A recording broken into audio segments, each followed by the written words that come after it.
Joined live by Major General Karol Dymanowski, who is the Chief of the General Staff of the Polish Armed Forces. Major General Dymanowski, welcome to BBC News. This suggestion by President Andrzej Duda of moving nuclear warheads to Poland, you know that it would be seen as extremely provocative by Moscow. Is this even feasible? First of all, good morning. Thank you very much for having me.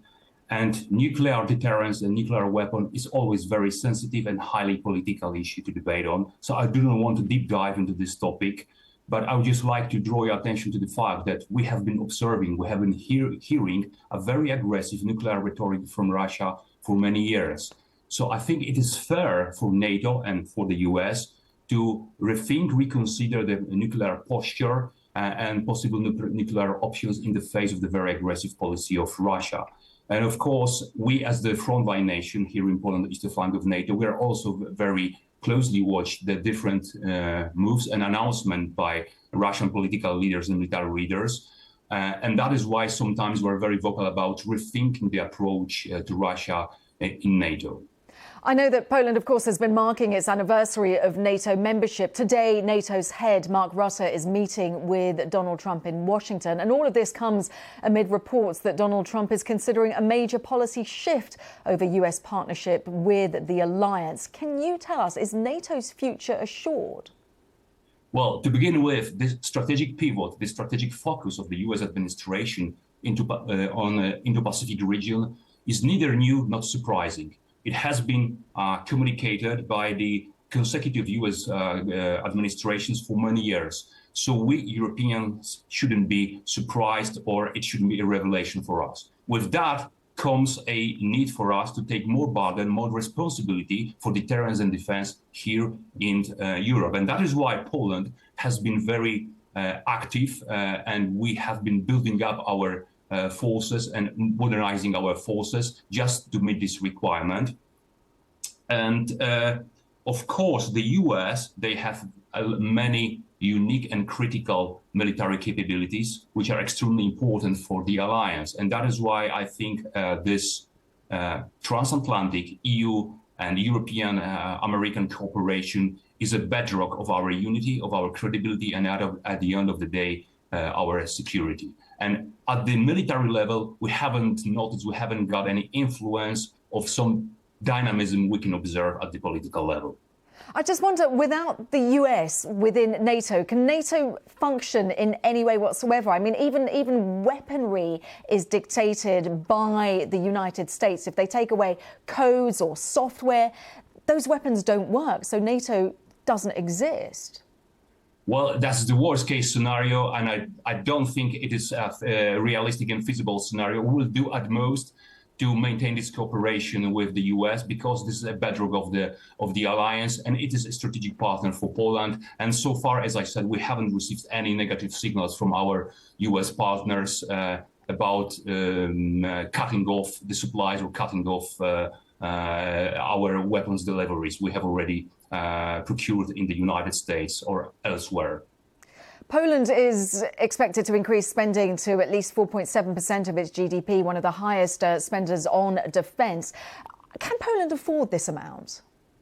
Yes, we can afford, and we have to afford, because it is absolute necessity with the current political situation and with our geographical location. So we have to develop our armed forces and increase the number of our troops. And it is not about being bellicose, but it is about being a credible actor. And it is mainly about preventing the potential conflict. So it is all about deterrence. And what is important when we talk about increasing the defense budget, there is a general consensus across our political scene and across our society that we should spend more on our defense. And of course, deterrence is not cheap. 4.7% of GDP is not cheap, but still it is better to pay now to prevent conflict than later drown in sky-high cost of war. So in other words, action is always much more expensive than showing readiness for action. Major General Dymanowski, given Poland's geographical location, it shares a border with Belarus, it shares a border, of course, with Ukraine, it even shares a border with Russia. Are you concerned about a Russian invasion? And first and foremost, let me remind that Russia has been defined as the main military threat, not only for Poland, but for the NATO and many European nations. And as you said, due to our geographical location and our historical experience, we have to be very careful and vigilant when it comes to Russia, to say the least. And based on this historical experience and the latest events, notably Russian invasion into Ukraine, we can observe that Russia has been choosing very, very often a military instrument of power, the armed forces, to achieve their strategic political objectives.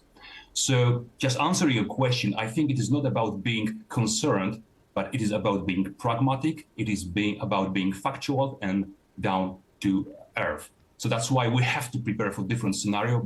But first and foremost, we have to build up our deterrence and defense capabilities to prevent conflict and to preserve peace in our region of the world. So being realistic, building that up, one suggestion by the Polish Prime Minister, by Donald Tusk, was an appeal for 100,000 Polish men to volunteer for army training. Is this even possible? Is there any appetite for something like this? Given just how contentious when it comes to being within the army back in the day in Poland under communist times it was, it may not have that general appeal for people within Poland.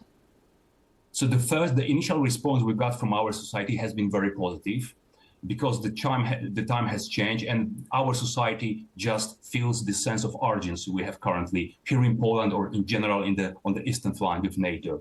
So first and foremost, it is a challenging task, but I think it is feasible and realistic. And it is not only about building up our human resources for the military service, but also it is about training people in how to react, how to behave in a crisis situation. So it will be also a dedicated trainings for in the subject of the civil defense. And altogether, it's not only about building our military capability, but also about our holistic national resilience. And yes, it is a very challenging task, but I think it is feasible and it will be done. A challenging task. Major General Karol Dymanowski, Vice Chief of the General Staff of the Polish Armed Forces. Very good of you to take the time to speak to us here on BBC News. Thank you so much. Thank you very much. Thank you very much for having me. And of course, on that news that President Duda suggested moving those nuclear warheads to Poland. Lots more reaction to that. But